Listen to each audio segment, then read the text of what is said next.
We don't like jellyfish because they sting us, and none of us wants to get stung because it hurts. So the whole idea of jellyfish is something that we kind of wrinkle our noses at and just basically say, don't want it.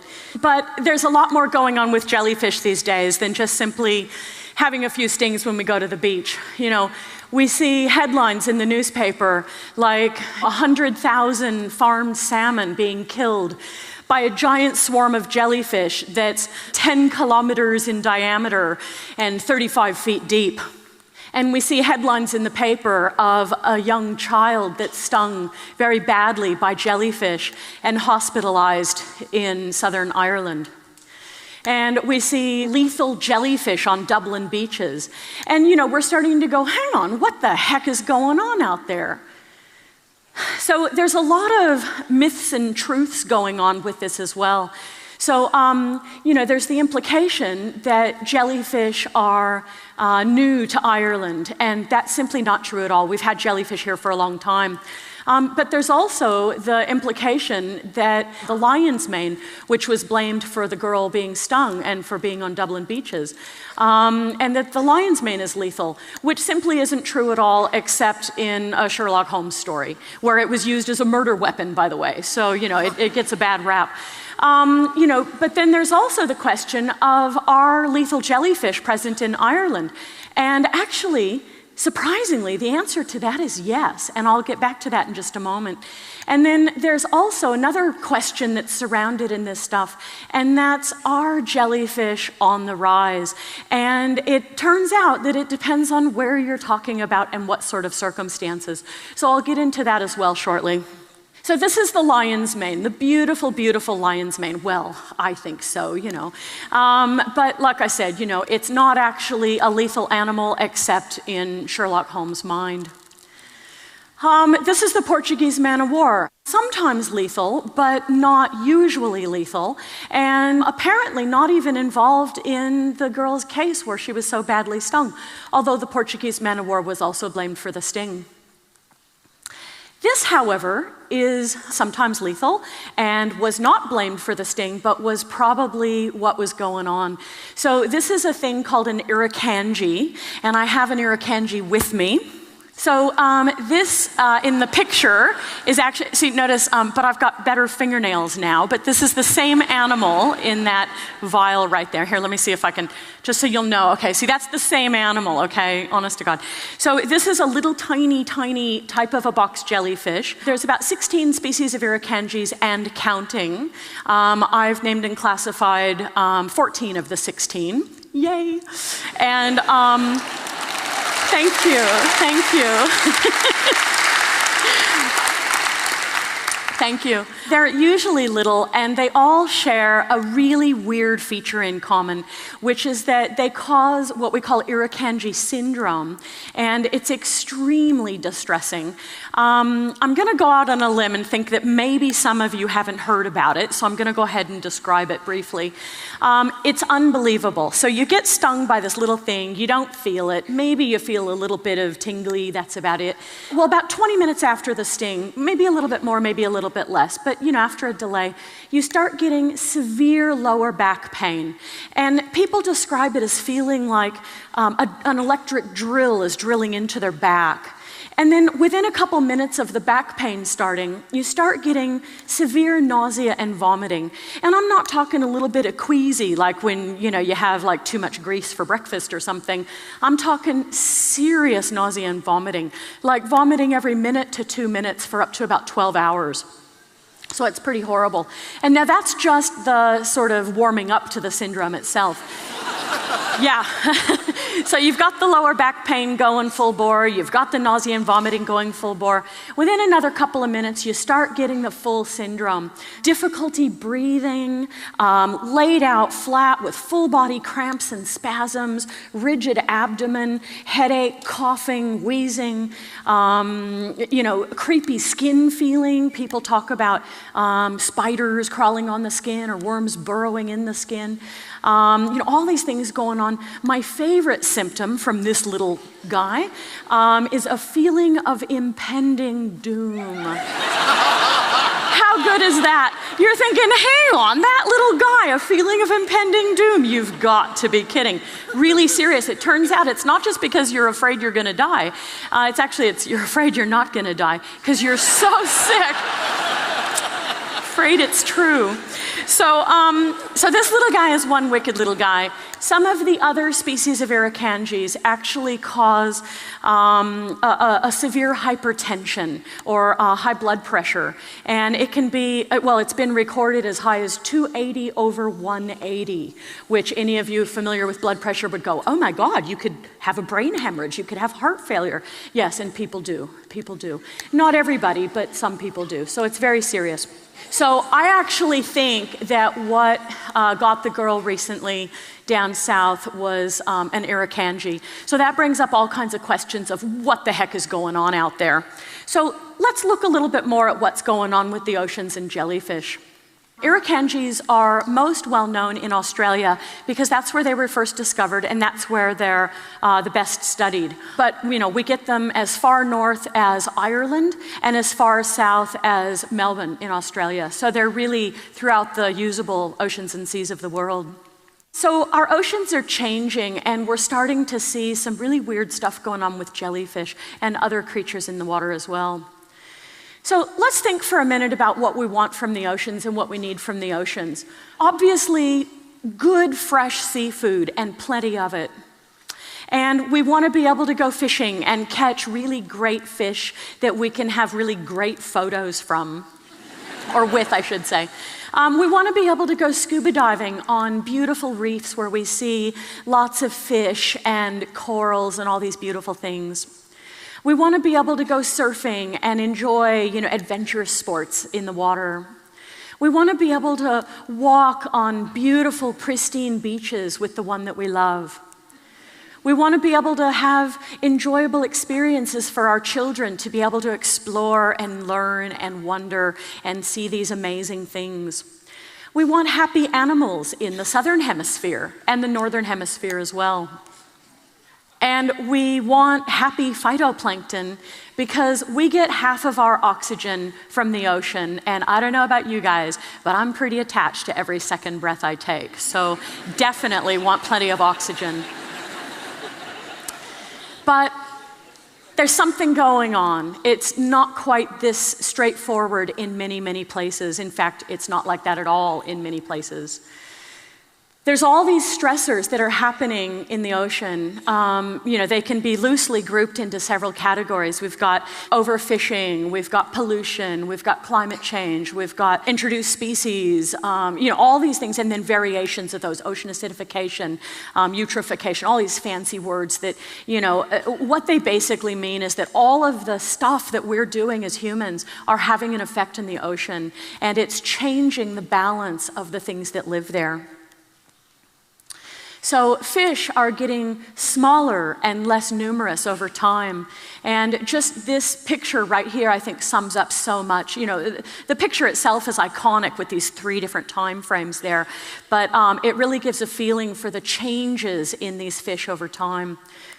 We're getting fish that have all kinds of tumors and fungal problems and more tumors and yet more tumors. And these are just the fish that we can see. The reality is we have no idea what a fish looks like when we buy a fish fillet in a supermarket or whatever. We have no idea. We're trusting that it's safe to eat. It may have looked perfectly fine, but sometimes, as is so often the case, it's the toxins you don't see that are the real problem. There's thousands of kilometers of abandoned fishing nets and abandoned fishing lines and all kinds of things that are still out there catching fish for nothing. And nobody's going and harvesting them. They're just killing fish and will continue to forever. We are burying ourselves in plastic. Every bit of plastic ever made still exists. It breaks apart, but it doesn't break down. So we are absolutely burying ourselves in plastic. Plastic has become a sixth food group for many organisms, particularly seabirds. But pretty much everything bigger than a piece of plastic is eating plastic because it's brightly colored, catches their attention, and it doesn't run away. So they can catch it quite easily. But seabirds in particular seem to be very badly affected by plastic, more so than just about anything else. You know, they see it, they dive on it, they catch it, it doesn't swim away. You know, they think it's a fish, obviously. They grab it, they eat it, it fills up their stomach, and they stop getting a hunger signal, and so they starve to death. Not only that, but the plastic concentrates toxins on the outside, and so these pieces of plastic are acting like toxic bullets for these birds, and it's really, really, really bad for birds. Pests are having a field day. It's amazing how many pests are just taking over so many places. Red tides, which are these incredibly abundant concentrations of microalgae or little phytoplankton, and they're very, very toxic. They're toxic to fish, they're toxic to humans, and red tides are occurring more and more, many, many places around the world in coastal ecosystems. They're very, very expensive. And more red tides. And hypoxia occurs partly from red tides. Oh, hypoxia is low oxygen. And so red tides can cause hypoxia. Too much nutrients flowing into coastal waters can cause hypoxia. Many chemicals that are being discharged into coastal areas cause hypoxia. All kinds of things can cause hypoxia, but fish don't do very well with it. That's not a gravel road, by the way. That's dead fish. And more dead fish. And more dead fish. And we're spewing unbelievable quantities of carbon dioxide, other greenhouse gases, all kinds of toxins into the air we breathe. And it's having an effect on us and on other organisms. And corals, because the waters are warming up, corals are really, really doing poorly. So what you're seeing here is in the foreground, there's the brown coral that's got its symbiotic algae, and then the white corals in the background have actually bleached and lost their algae. And if corals do this too many times, or for too long a period of time, they simply die. They can't get their algae back. And once the corals get overgrown with macroalgae, that's a permanent process. They don't recover from that. And many, many coral reefs around the world are being overgrown with algae, including many places on the Great Barrier Reef. Jamaica's pretty well lost. It's really horrific. I could go on and on.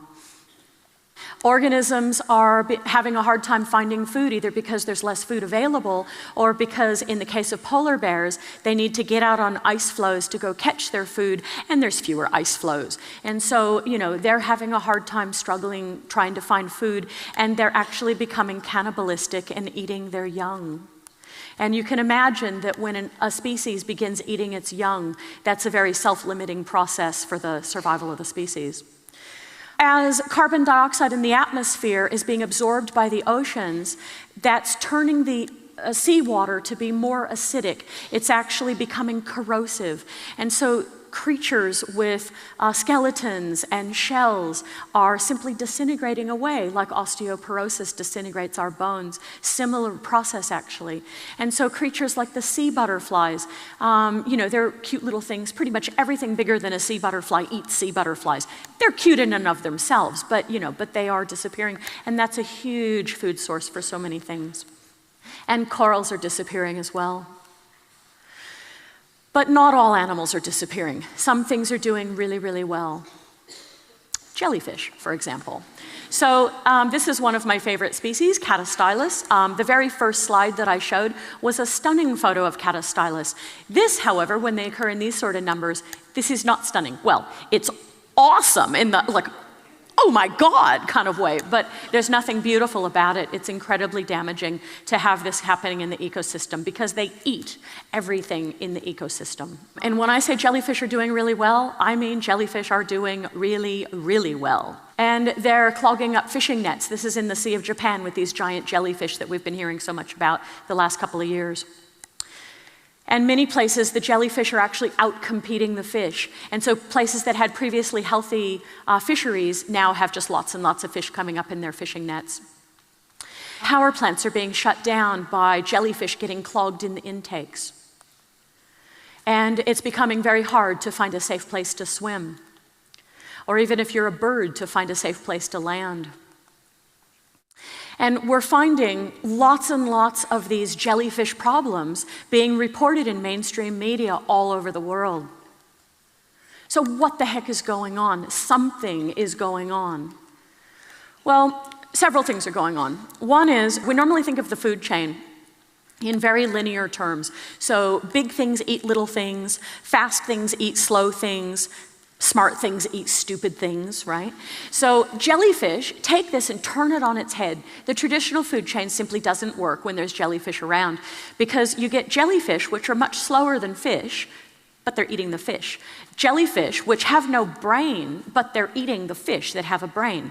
And jellyfish, which are often smaller than the fish, but they're eating the fish. Now you're going, wait a minute, how does that work? Well, it works because jellyfish do this very funny thing, but they do it really well. So jellyfish eat the eggs and larvae of fish, and they eat the plankton that the larvae would eat. So this double whammy of predation and competition can wipe out an ecosystem and keep it down. So it's a very, very simple thing that they're doing, but highly effective in flipping an ecosystem to being dominated by jellyfish. And we're seeing this many, many places around the world. Jellyfish also have a really weird life cycle, and this is a lot of how they do what they do. So when we see the jellyfish, that's only part of the life cycle. That's the medusa. When the medusa has babies, they don't grow up to look like another medusa. They grow up to look like a little tiny microscopic polyp, like a little tiny sea anemone. And these little polyps clone and clone and clone squillions of themselves. And then, when the conditions are right, they bud off squillions of baby jellyfish, lots and lots and lots of baby jellyfish. And they're hungry, and they eat everything they can get their lips around, and they grow really fast. So when we think of weeds, we normally think of plants in the garden, but jellyfish in many ways are the perfect weed. They've got that weird life cycle. They can clone in 13 different ways. They don't need to see to eat. They just, whatever they catch on their tentacles. They grow really fast, and if they can't find food, they don't need food. They just degrow real slowly. And then when they find food, they just regrow again. No harm, no foul. They're temperature tolerant, they're salinity tolerant, and one species is truly biologically immortal. True, you can look it up. So we're inclined to think, oh my God, these evil jellyfish, they're taking over the world. But what I would like to leave you with is to think about something. It's not their fault. Jellyfish are simply responding to the conditions that we're giving them. Thank you.